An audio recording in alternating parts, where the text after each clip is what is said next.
guys, sorry it's been a while, but I decided that I was going to make a video regarding my piercings and some of the aftercare tips I have learned over the last number of years that I've been getting piercings.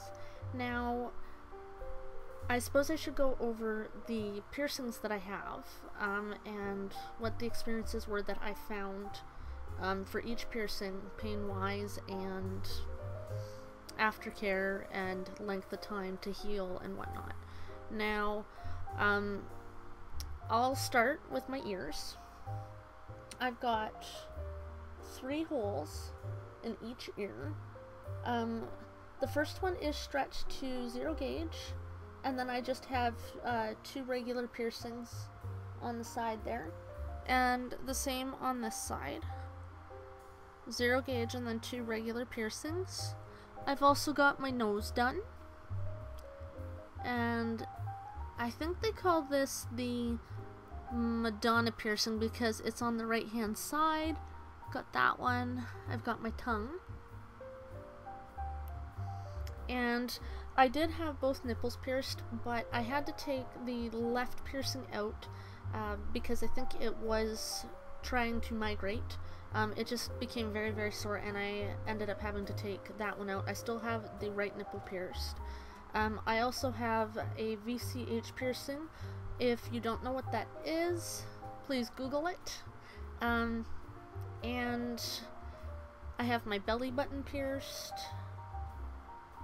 I've had a few different piercings. I did have my tragus done on this side, but I ended up having to take it out because that's the side I use my phone on, and it just never healed correctly. And I also ended up having 2 cartilage piercings, one here and one here, but I took them out as well because they were done with a gun a few years ago, which is a big no-no. I've had the labret piercing, and I've also had the vertical labret, which goes through your lip, and I think I had it on, I had a side lip piercing for a few years. Now, some of them I ended up having to take out. I ended up having to take out the labret piercing. It was pierced too low, and there's a little piece of skin that attaches from the skin underneath the lip to the gums, and it was pierced too low. Whoever did my piercing at that time pierced it too low, and I ended up getting a sore from the jewelry rubbing on the actual piece of skin, so I ended up having to take it out because it wouldn't heal. I also took out the piercing that I had on this side because my gums were starting to recede. Absolutely loved my vertical labret piercing, but I ended up having to take it out because of work. I had to wear a retainer at work, and then I would end up changing my jewelry after, and it just got sore and it never really healed correctly, so I ended up taking that one out. Now, I've had my nose done on both sides, but I got it done on this side here because the last time I got it pierced, I got it done on that side. I used to have my septum done as well. I found that I wore it up most of the time. I do miss it. I may get it done again. Now, the different piercings, it's really hard to describe pain for all of them because it's really different. A lot of people say, oh, you know, piercings hurt, but then they have tattoos. Piercings do hurt to a certain extent, but there's such a short amount of time and then they're finished. Now, I think my worst piercing for length of time to heal was like both of my nipple piercings. They took almost a year to heal, and I had to be very careful with them. Obviously, sometimes they don't always stay to the point that you can have them permanently. Obviously, like having to take my left one out. I do miss it. I kind of feel a little lopsided only having it on the one side, but those took the longest to heal. Shortest healing time was probably my tongue. My tongue healed within a couple of weeks entirely. Now, the one thing that I found is the first day it didn't swell up, and I was able to talk, and I thought, hey, oh, this is great. And then the second day, I hadn't taken any ibuprofen or anything, and the swelling just got so bad that it made me nauseous, so I ended up having to lay down. Now, what I would suggest, and keep in mind I'm not a professional, obviously, it's just personal experience, with your tongue piercings, you need to use a non-alcohol based mouthwash, and you need to keep it relatively clean. Now, this goes for all oral piercings, obviously, but you need to keep them, to keep your mouth rinsed out after every meal. Brush your teeth, have good hygiene, obviously, and generally dilute, like, what I did was I got, I think it's called Zero Care by Oral-B. It was either Oral-B or Listerine or something, and I watered it down.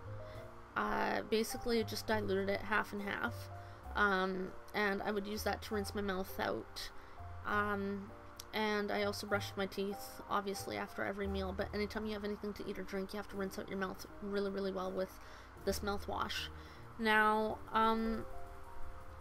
if you experience swelling, I could suggest just sucking on ice or something cold. Stay away from dairy products or anything spicy, and stay away from alcohol, obviously, you know, while the piercing's healing.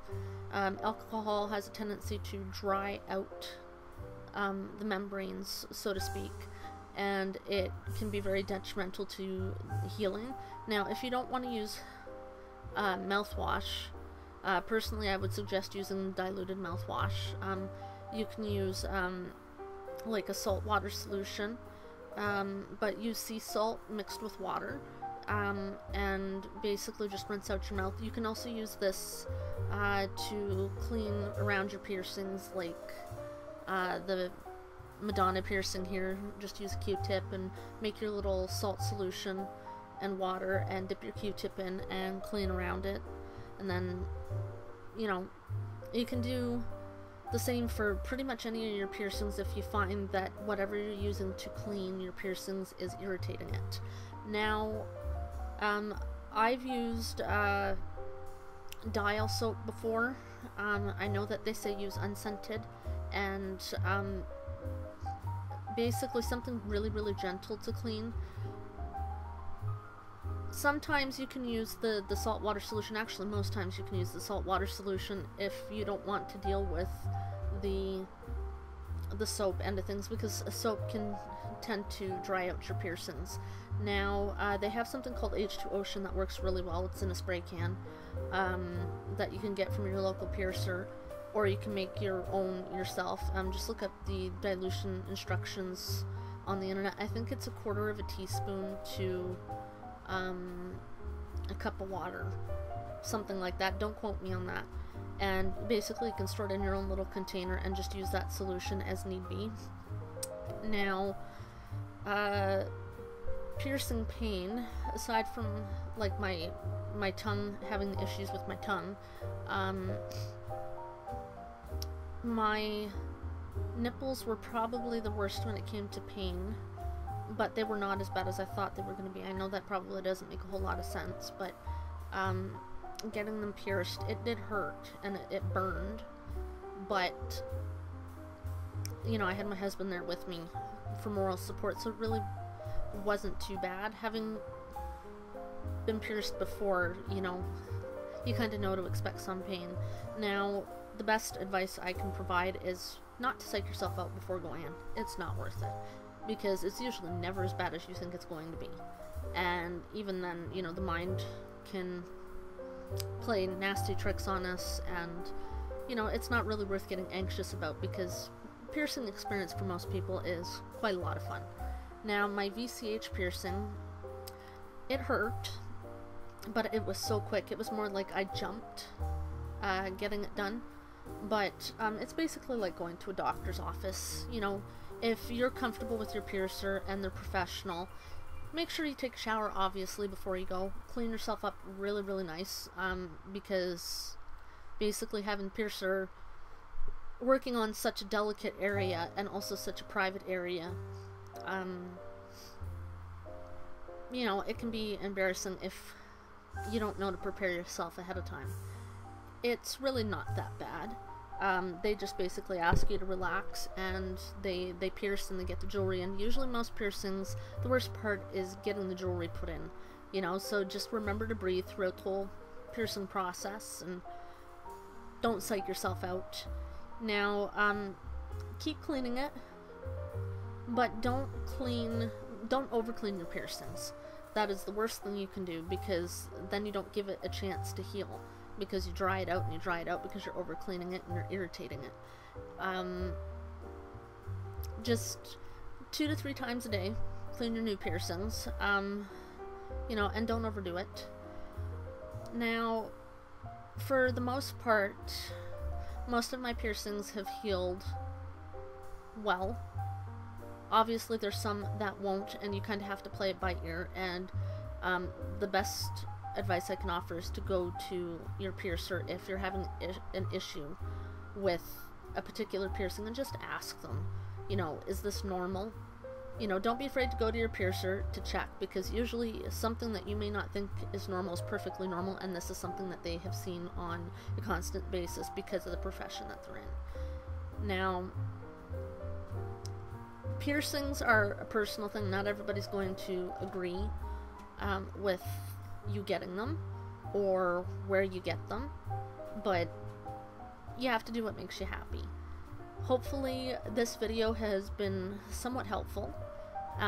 If you have any questions about particular piercings and you want a little bit more information, just message me, leave a comment down below, and I will do my best to help you out, and hopefully this video was helpful to you guys. We'll talk to you later.